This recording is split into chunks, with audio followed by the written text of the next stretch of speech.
And good morning. We are now in week 9 of the Being Your Best You mindfulness education series.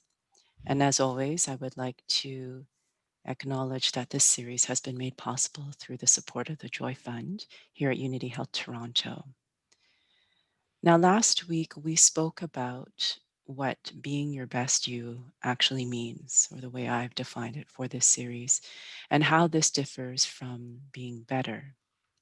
How one, so being your best you, is anchored more to the present, acknowledging that your best you is always there inside of you, rather than being better as something striving for in the future, and often motivated by fears from the past.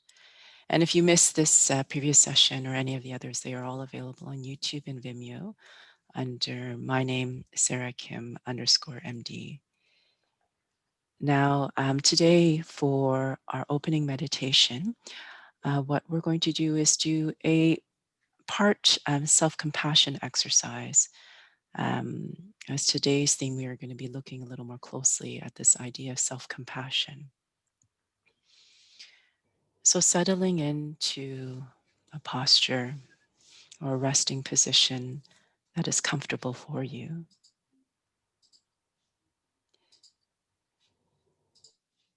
And as you allow yourself to be supported by the surface that you're resting on, begin to picture someone who is close to you, someone toward whom you feel a great amount of love. And notice how this love feels in your heart.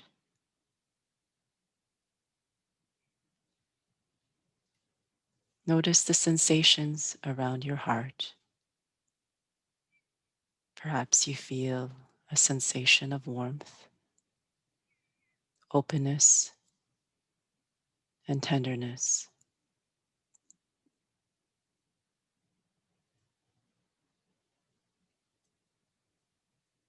Continue breathing, having an awareness of your breath,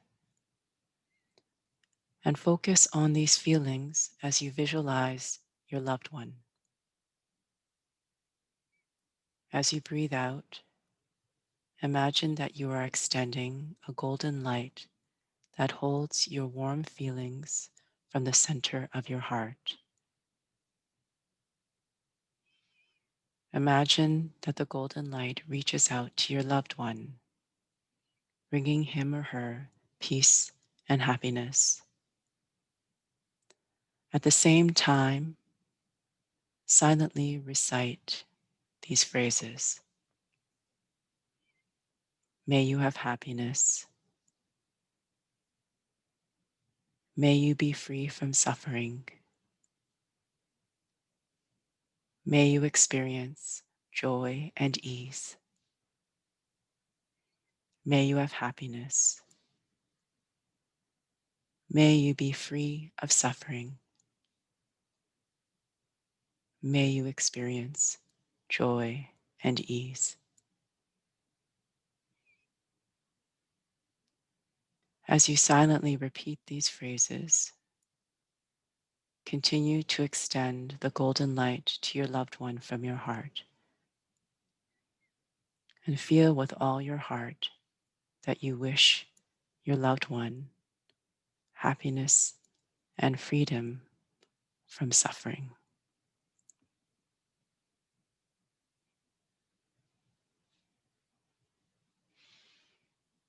And let's take a slow breath as we settle into today's lesson.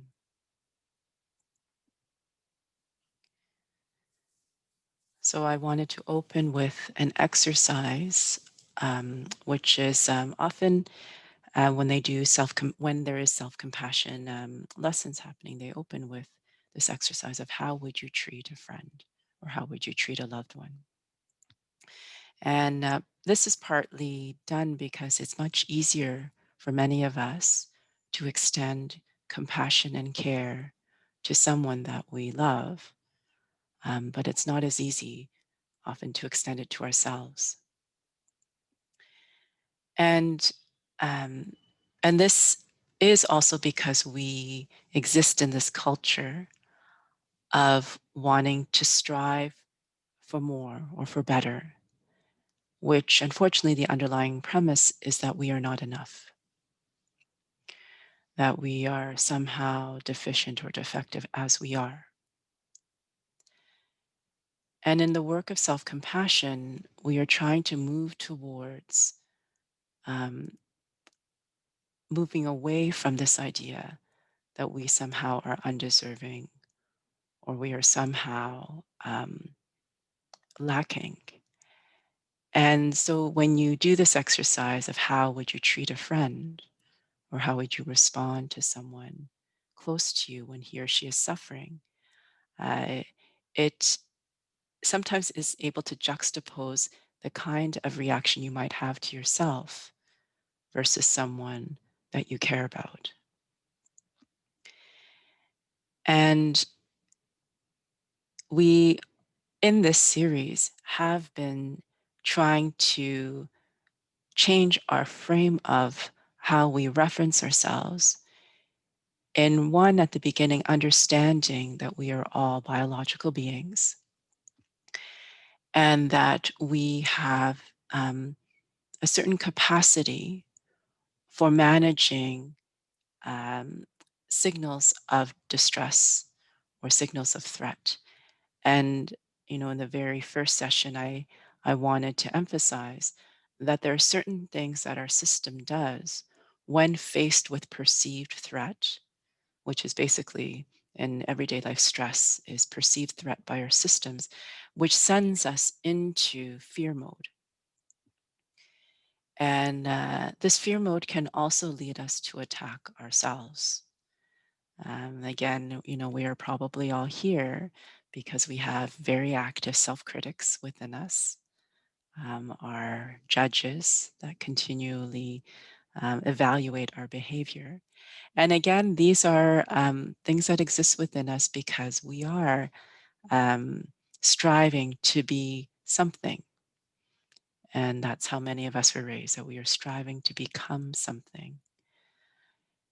But the practice of mindfulness is really, again, trying to emphasize that presence, being present and accepting all that you are all the time. In many ways, there's an expression that John Kabat-Zinn often uses or has been quoted saying, and that he says, wherever you go, there you are. So we cannot escape ourselves. We cannot escape our biology. And what um, has been shown in these mindfulness and meditation practices is that it's more useful to really learn to embrace yourself and to begin to practice a more compassionate way of responding to the various parts that are within you. Now, this is also a good thing, a good exercise to try in the coming week. I'm going to drop actually into the chat just some resources which have exercises that will allow you to try moving through these self compassion practices. And what I do want to have you reflect on is this idea of self compassion is basically trying to get you to learn how to become your own ultimate caregiver. The caregiver that I feel that many of you already are for those in your life, those that you can love very, very much. And often people start to cringe a little bit when they talk about self-love or self-compassion. And it's good to note that of where that is coming from, because often it's anchored to a core belief that you are somehow less worthy or less deserving of love and care. So, with that, I'm going to lead you through another part of the self compassion practice, which is a meditation for compassion for the self. So, once again, settling into a posture that brings ease or a sense of ease, allowing yourself to be supported by the surface that you're resting on,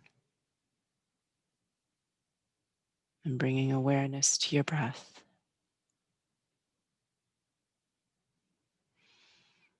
And contemplate a time when you have suffered yourself. Perhaps you experienced a conflict with someone you cared about, or did not succeed in something you wanted to, or were physically ill.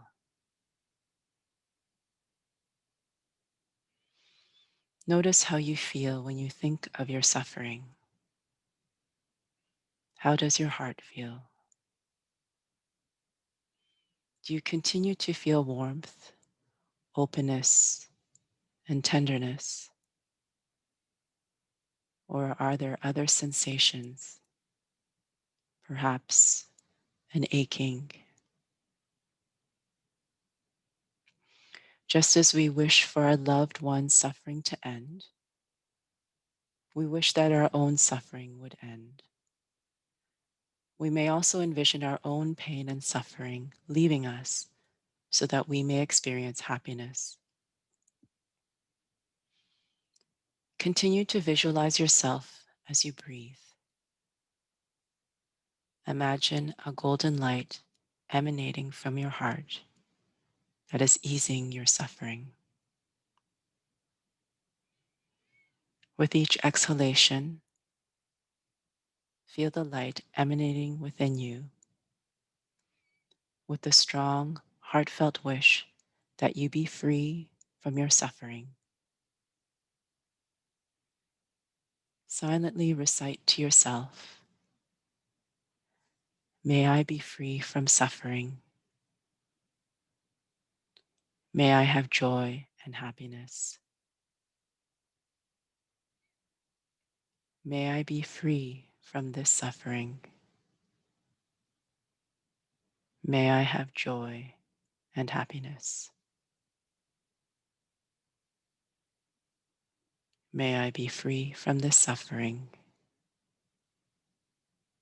May I have joy and happiness."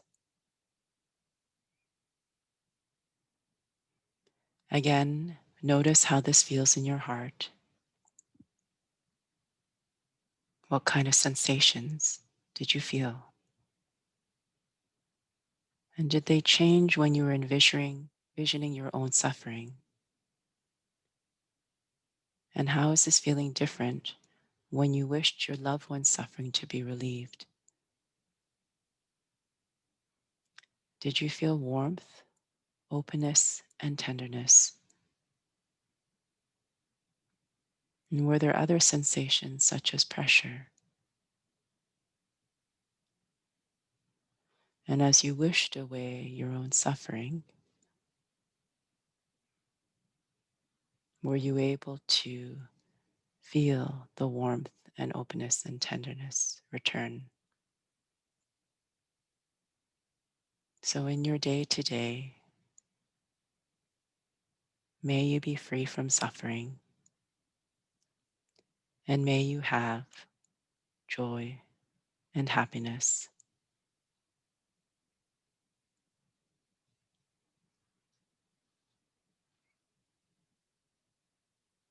And with that, I will stop the recording to allow for any questions.